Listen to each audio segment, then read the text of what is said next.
Hallihallo, herzlich willkommen auf dem Nico Stanizzo-Kanal. Heute machen wir Quark und zwar auf zwei verschiedene Arten.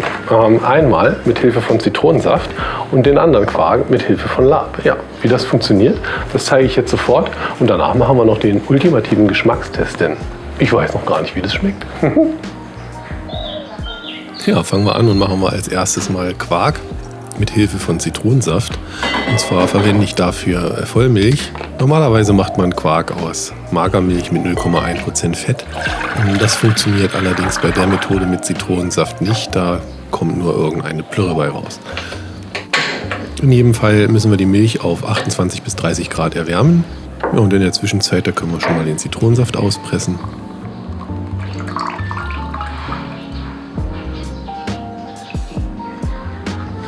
Und wenn die Milch warm genug ist, dann rühren wir 3 Esslöffel von dem Zitronensaft ein.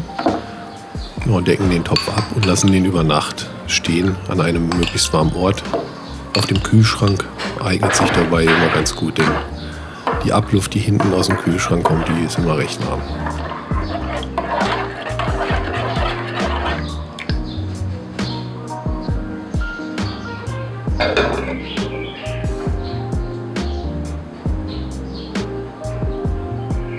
Ja, das am nächsten Morgen. Jetzt, wie man sehen kann, die Milch ist dick geworden und die gieße ich jetzt hier durch ein Sieb, in das ich ein Tuch gelegt habe.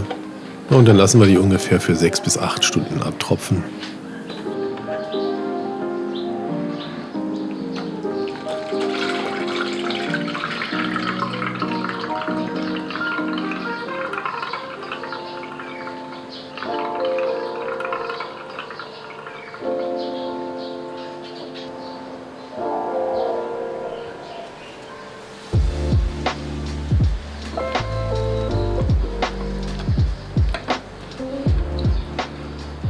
Anschließend können wir den Quark dann in irgendein Gefäß abfüllen. Ich fülle den Quark jetzt hier in ein Glas ab, denn der muss jetzt noch ungefähr 4 bis 5 Stunden im Kühlschrank stehen, mindestens, um einmal richtig durchzukühlen. Dann wird er auch schön fest dabei.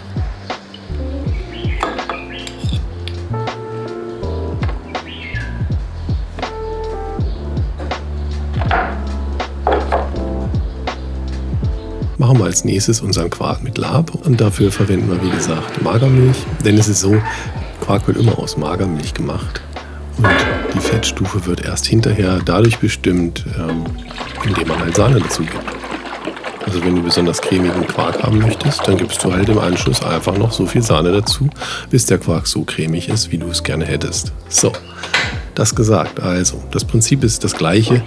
Die Milch müssen wir erstmal erwärmen auf 28 bis 30 Grad.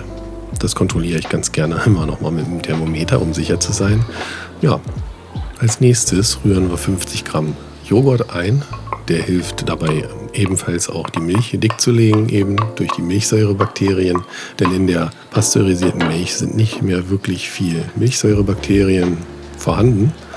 Ja, und das sorgt natürlich auch für ein schönes säuerliches Aroma, denn das Lab, das ich jetzt hier verwende, die Labtablette, da brauche ich jetzt nur ein ganz kleines Stück, das rühre ich mir in 2-3 Esslöffel warmem Wasser an. Das Lab legt die Milch zwar dick, allerdings säuert es die Milch nicht. Das heißt also, wir hätten im Prinzip einen nicht sauren Quark.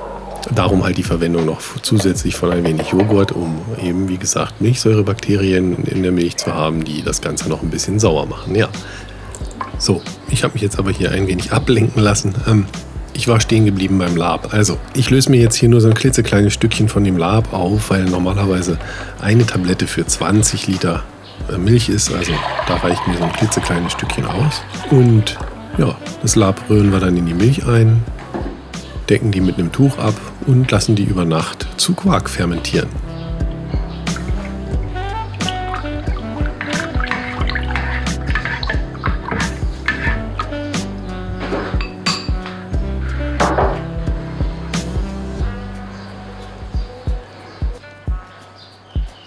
Ja, das ist jetzt schon hier am nächsten Morgen. Wie man sehen kann, ist die Milch wirklich richtig schön dick gelegt. Also das sieht nach einem richtig festen Quark aus. Ja, und den lassen wir jetzt auch abtropfen. Und dafür stelle ich mir hier meine Schüssel auf ein Backofengitter, damit die mir nicht in die Schüssel fällt.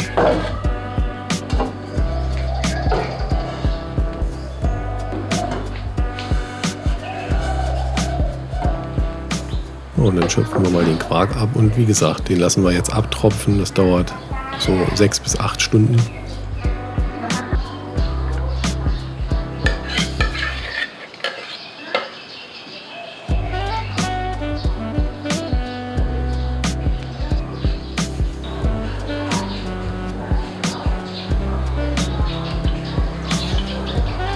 Du kannst dann natürlich, wenn du möchtest, auch nachhelfen und das Tuch eindrehen und auspressen. Ich lasse da die Schwerkraft wirken und lass den Quark alleine abtropfen. Der braucht meine Hilfe nicht. Also wie lange du den Quark abtropfen lässt, das hängt einfach davon ab, wie fest du deinen Quark oder eben wie trocken du deinen Quark haben möchtest. Also wenn du den Quark nicht so trocken haben möchtest, dann reicht es natürlich auch aus, wenn du den nur 4 Stunden abtropfen lässt. So, das gesagt, mein Quark ist abgetropft und den fülle ich mir jetzt hier auch wieder in Gläser ab. Und die kommen dann eben auch wieder in den Kühlschrank für 5, 6 Stunden einmal, damit der Quark richtig durchkühlen kann. Oder auch über Nacht natürlich, klar.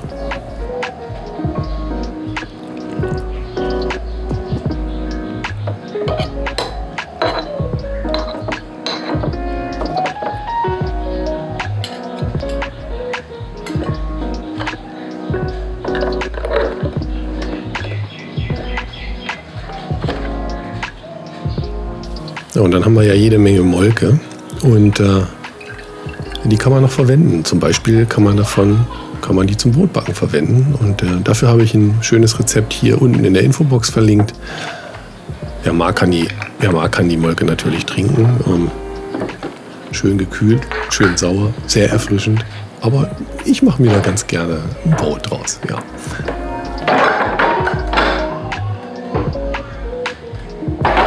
Ja.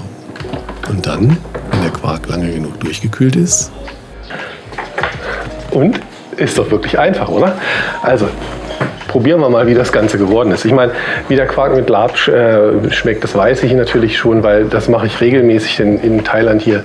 Da bekomme ich einfach keinen Quark, also bin ich darauf angewiesen, ihn selber zu machen.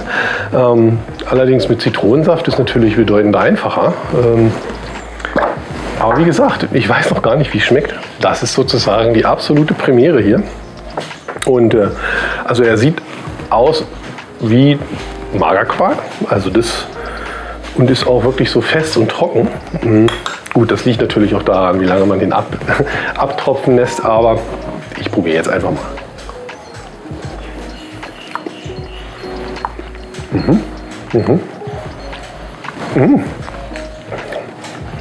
Also sozusagen im Abgang ist er echt cremig, aber, also ist jetzt nicht negativ, man hat halt dieses Zitronenaroma, beziehungsweise, wie erwähnt, man muss den mit Vollmilch machen. Ich hatte das schon ausprobiert, eben mit Magermilch oder mit fettarmer Milch, und dabei ist eine totale Plörre bei rausgekommen. Und das hatte ich mit Zitrone gemacht. Und da mir die Zitrone dann ausgegangen ist, habe ich jetzt einfach hier eine Limette vom Baum gepflückt und mit Limette das Ganze gemacht. Funktioniert auch. Der hat jetzt also so ein leichtes Limettenaroma. Das ist ziemlich lecker. Gut, ich habe jetzt noch genug Labtabletten. Das reicht mir noch für die nächsten Jahre, auch wenn die schon längst abgelaufen sind. Aber ich esse so gerne Quark. Ich muss einfach mal probieren. Hängt mir hier Quark im Gesicht rum, macht nichts. Ist normal. Ja. Der ist wesentlich saurer. Klar, da ist Joghurt mit drin gewesen, also die Milchsäure. Bakterien haben ihre Arbeit geleistet und haben den Quark schön gesäuert. Und dafür fehlt halt eben dieses Zitronenaroma. Also ich kann mich jetzt ehrlich gesagt gar nicht entscheiden, was leckerer ist. Grundsätzlich ist beides einfach zu machen. Ich würde sagen, einfach ausprobieren. Vor allen Dingen auch mit Kindern ein tolles Experiment, zu zeigen, wie das so funktioniert. Und ich muss jetzt hier gleich ein bisschen Quark essen. Mir läuft gerade richtig das Wasser im Mund zusammen. Habe jetzt auch schon lange genug geredet. So, also, das gesagt, verabschiede ich mich für heute. Ich bedanke mich recht herzlich bei dir fürs Zuschauen. Wenn dir das Video gefallen hat oder wenn dir das Video geholfen hat oder wenn dir das Video gefallen und geholfen hat, sei so lieb, lass mir 2, 5, 10 Daumen nach oben da. Und wenn du meinen Kanal Nico Staniszok noch nicht abonniert hast, sei so lieb, abonniere den Kanal Nico Staniszok. Das hilft mir wirklich sehr. Und ansonsten sage ich einfach Lass uns ein bisschen Quark machen. Tschüss, bis zum nächsten Mal. Tschüss.